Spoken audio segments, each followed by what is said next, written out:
I'm Tanya. I'll never forget that Easter dinner. The room was filled with the laughter and chatter of 23 relatives, but all I could hear was the pounding of my heart. I was holding a check for my mom's mortgage, a monthly ritual that had become a heavy burden. And then, in front of everyone, she said, "You're not invited. You can stay home and watch your son." I expected her to expect me to cry, to beg. But instead, I smiled. And what I pulled out of my bag next silenced the entire table. It was a manila folder filled with evidence of all the money I'd poured into my family over the past few years. Let me take you back to the beginning. My parents, Henry and Vera, lived in a beautiful colonial house on Elm Street. Henry was a carpenter, but he'd had a back injury that left him unable to work. Vera, a former schoolteacher, had quit her job to take care of him.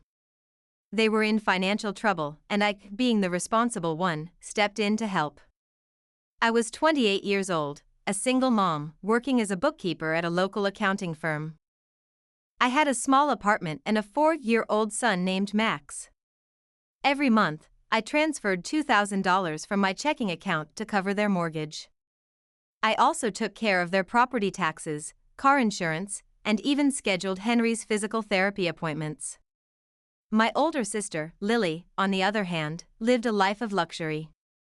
She had a high-paying job in the city and drove a brand new BMW. She rarely came home and contributed nothing to the family's financial situation. But Vera always favored her. Whenever she talked about her daughters, it was always Lily this and Lily that. One Tuesday in early March, Vera called me with some wonderful news. Lily was engaged to a wealthy businessman named Ethan. They wanted a June wedding in Rome. Vera asked if I could handle the venue booking since I was good with numbers. I agreed, excited to help my sister have her dream wedding. I spent 3 long evenings researching venues in Rome. I found a beautiful villa that fit Lily's Pinterest board perfectly. It cost $20,000 for a weekend reservation, with a $10,000 deposit. I put down the deposit using my credit card because Lily didn't want the charge on her statement while she was consolidating her accounts, and Vera didn't have that kind of limit. The next day, Lily emailed me a long list of requirements for the wedding, but not a single line said thank you.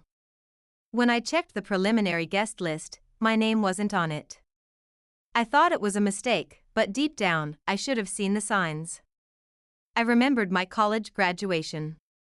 I graduated with honors, but my parents were 30 minutes late because Lily had a modeling audition. Vera didn't even apologize.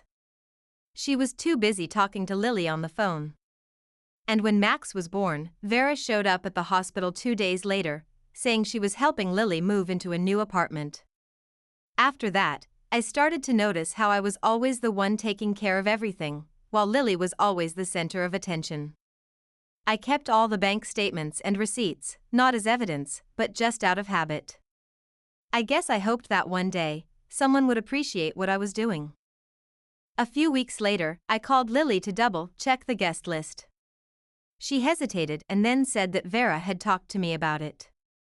I called Vera, and she explained that it was a small ceremony, and Ethan's family was very particular.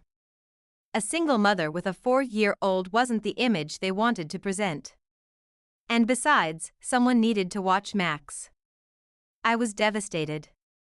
I realized that I had been taken for granted all these years. I also found out that Vera had created a family group chat about the Rome wedding and left me out. She even told everyone in the chat that I preferred to stay home with Max and wasn't a travel person. 3 weeks before Easter, Vera called again and asked me to cook the Easter dinner for 30 people. I agreed, but I had already started to form a plan. I drove to an office supply store and bought a manila folder. I printed every bank statement from the past 26 months, the venue contract, and all the emails related to the wedding. I stacked them neatly and put them in the folder. On Easter morning, I dressed Max in a little suit and put on a nice dress. We drove to my parents' house. The house was filled with relatives, and the table was set beautifully. Vera stood up and announced that the whole family was going to Rome for Lily's wedding. When the noise died down, I asked, "What date is the ceremony?" Vera looked at me and said, "You're not invited. You can stay home and watch Max." The table went silent. I smiled and reached into my bag. I pulled out the manila folder and set it on the table. "Since we're making announcements, I have one too," I said. I opened the folder and showed them the bank statements.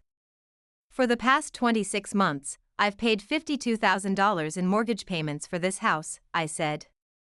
Then I showed them the venue contract. I booked and paid for Lily's wedding venue, $20,000. And finally, I showed them the emails where Vera had lied about me to Ethan's family. Vera's face turned pale. She tried to recover, saying I was being dramatic. Lily was angry, saying I couldn't cancel the venue. But I was calm. I told them that the mortgage payments stopped today, and I would cancel the venue reservation on Monday. After that, I picked up Max and left. My hands were shaking, and my heart was pounding. I drove home in silence, with Max asking me why Grandma was mad. I told him it wasn't his fault. The next few days were the worst. Vera left a long voicemail, crying and threatening me. Lily sent me angry texts, calling me selfish. But I didn't give in. I opened my laptop and calculated how much I had spent on my family in the past 26 months. It was over $70,000, including the venue deposit and other miscellaneous expenses. My boss, Mr. Thompson, called me into his office. He told me that the company was opening a branch in Miami and recommended me for the lead bookkeeper position. The cost of living was lower, and there were good schools for Max. It was far enough away from my family that I could start a new life. I also got a call from my uncle, Frank. He had been estranged from the family for years because he had once confronted Vera about her favoritism. He told me that he understood what I was going through because he had been through the same thing. He offered to help me find a place in Miami. I made the call to cancel the venue reservation. It took only a few minutes, and I felt a huge weight lift off my shoulders. I sent an email to Vera and Lily, informing them of the cancellation. I also wrote a letter to my parents, telling them that I would no longer be making mortgage payments. I sent it certified mail. A few weeks later, Vera and Lily showed up at my office. They were angry and demanded that I uncancel the venue. I stood my ground and told them that I was done. I wouldn't be funding their lifestyle anymore. As time passed, I learned that the wedding venue had to be downgraded, and my parents were struggling to make the mortgage payments. Some of my cousins reached out to me, saying they were sorry for what had happened. And my father, Henry, sent me a letter, saying he was sorry for not standing up for me. In Miami, Max and I settled into a new life. He loved his new school, and I was happy at work. I started therapy to understand the patterns in my family and make sure Max didn't inherit them. I used to measure my worth by how much I gave to my family. Now, I measure it by how I feel when I wake up in the morning. I've learned that it's okay to say no, to set boundaries, and to take care of myself. Max came into the room and asked, "Mommy, can we go to the beach?" I smiled and said, "Yeah, baby.